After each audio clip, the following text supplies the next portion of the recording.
ক্রাইসিসটা বহুলাংশে কন্ট্রোল করা সম্ভব। আমাদের দেশে দেখেন, আপনি সন্ধ্যার পরে পরে আপনি বাসায়ও কারেন্ট চাচ্ছেন, এট দ্য সেম টাইম আপনি চাচ্ছেন শপিং মলগুলোতে কারেন্ট। আপনি তো এখন শপিং মলগুলোতে সারাদিন ধরেন কাস্টমার, যেটা সাধারণত অনেক সময় দোকানিরা বলে থাকেন যে দিনের বেলায় কাস্টমার কম থাকে। দিনের বেলায় যখন কাস্টমার কম থাকে তখন সে একটাই এয়ার কন্ডিশন চালাচ্ছে।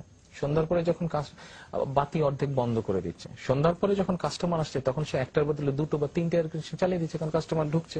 আচ্ছা, লাইট যেখানে অর্ধেকের বেশি বন্ধ ছিল সবগুলো লাইট জ্বলছে। এখন এট দ্য সেম টাইম গভর্নমেন্টের পক্ষে, কোন গভর্নমেন্টের পক্ষে কিন্তু সম্ভব না, এটা খামাখা একটা জোর করে কথা বললে তো হলো না, কোন গভর্নমেন্টের পক্ষে সম্ভব না।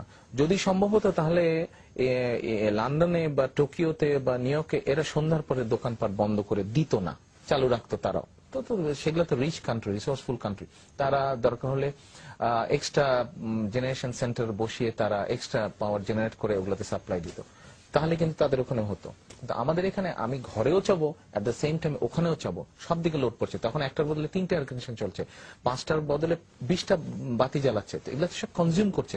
আবার আমার অর্ধেক লোক বাড়িতে রয়ে যাচ্ছে, সেও হয়তো ফ্যান চালাচ্ছে, লাইট জ্বালাচ্ছে, এয়ার কন্ডিশন চালাচ্ছে, ফ্রিজ চলছে, টিভি চলছে, সবকিছু চলছে।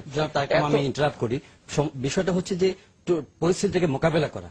আপনি উদাহরণ দিচ্ছেন, কিন্তু এই বিদ্যুৎ সমস্যাটা গত 5 বছরে আপনার এই প্র্যাকটিসটা যদি আপনারা কি গড়ে তুলতে পেরেছেন কিনা, যে মানে ম্যানেজমেন্টটা, যে পাওয়ার ক্রাইসিসের কথা বলছেন, কিন্তু এটার সঙ্গে 5 বছরে গড়ে তুলতে হয়তো পুরোপুরি সম্ভব হয়নি। এখানে আরেকটি ব্যাপার আছে, যে যখন আমরা এলাকায় যে গ্রামে গঞ্জে যাই তখন কিন্তু পাওয়ার একটা ব্যাপার থাকে, ইলেকট্রিসিটি চায় মানুষ। এখন রোডঘাট হয়ে গেছে, মানুষজন গ্রামে গঞ্জে থাকতে পারে, যেতে পারে, রোডঘাট হয়ে গেছে।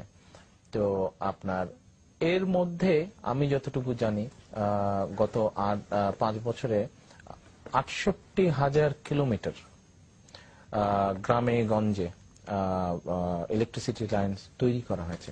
এখানে আরেকটি ব্যাপারও আছে, কিন্তু আমি যদি আজকে আমি পাওয়ার জেনারেশন সেন্টার বসালাম, বসিয়ে আমার যা এখন রিকোয়ারমেন্ট তার থেকে বেশি পাওয়ার জেনারেট করতে পারবো, এই পরিমাণ ক্যাপাসিটি তৈরি করলাম, কিন্তু আমাকে আবারও 2 বছর ওয়েট করতে হবে, বিকজ আমার ইনফ্রাস্ট্রাকচার নাই।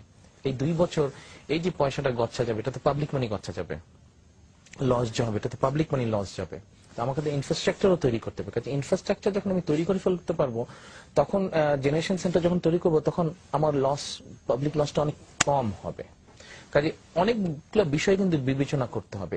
বহু অপচয় হচ্ছে দেশে, এখন কিন্তু কিছু কিছু মানসিকতা বদল করতে হবে। আমরা শুধু অন্য ইউরোপ আমেরিকার উদাহরণ দিলে হবে না, উদাহরণের সাথে সাথে তারা যেই কারণে তাদের পরিস্থিতি পাল্টাতে সক্ষম হয়েছে, সেগুলা থেকে কিছু কিছু বিষয় আমাদেরকে গ্রহণও করতে হবে।